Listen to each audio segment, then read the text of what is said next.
ciidanka xoogga dalka Soomaaliyeed ayaa ku guuleystay in ay xiraan biyo-mareenadii kooxda Al-Shabaab ay burburiyeen ee deegaanka Janaale ee gobolka Shabeellaha Hoose. Maleeshiyaadka argagixisada Al-Shabaab ayaa burburiyay kanaaladii biyo-mareenada ahaa ee deegaanka Janaale ee degmada Qoryoole ee gobolka Shabeellaha Hoose ka hor inta aanu dhicin howlgalkii looga itaal roonaaday ee ciidanka xoogga dalka ay kula wareegeen deegaanka Janaale ee gobolka Shabeellaha Hoose. Intaa kadib ciidamada xoogga dalka Soomaaliyeed ayaa bilaabay howlgallo looga hortagayo dhibaatada ka dhalan karta biyaha webiga Shabeelle oo kooxda Al-Shabaab ay burburiyeen dhammaan kanaaladii biyo xireenada si ay magaalada uga dhigaan mid go'doonsan isla markaana ay shacabku uga barakacaan.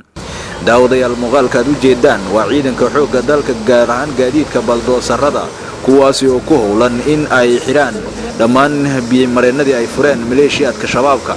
taliyaha ciidanka dhulka xoogga dalka Soomaaliyeed Sarreeye Guute Cabdixamiid Maxamed Dirir ayaa la kulmay odayaasha iyo waxgaradka deegaanka Janaale ee gobolka Shabeellaha Hoose isagoona kala hadlay wada shaqaynta iyo isdhexgalka ciidamada iyo shacabka. taliyaha ayaa shacabka Soomaaliyeed ee deegaanka Janaale ku dhiirigeliyay in ay soo saartaan wax soo saarka beeraha oo eeba ku maneystay deegaanka Janaale iyo deegaanada hoostaga. ciidanka xoogga dalka Soomaaliyeed ayaa wada dadaalo shacabka Soomaaliyeed loogu gurmanayo taas uu hogaaminayo taliyaha ciidanka dhulka Sarreeye Guute Cabdixamiid Maxamed Dirir. Maxamed Cali Sibriye, warbaahinta qaranka, Muqdisho.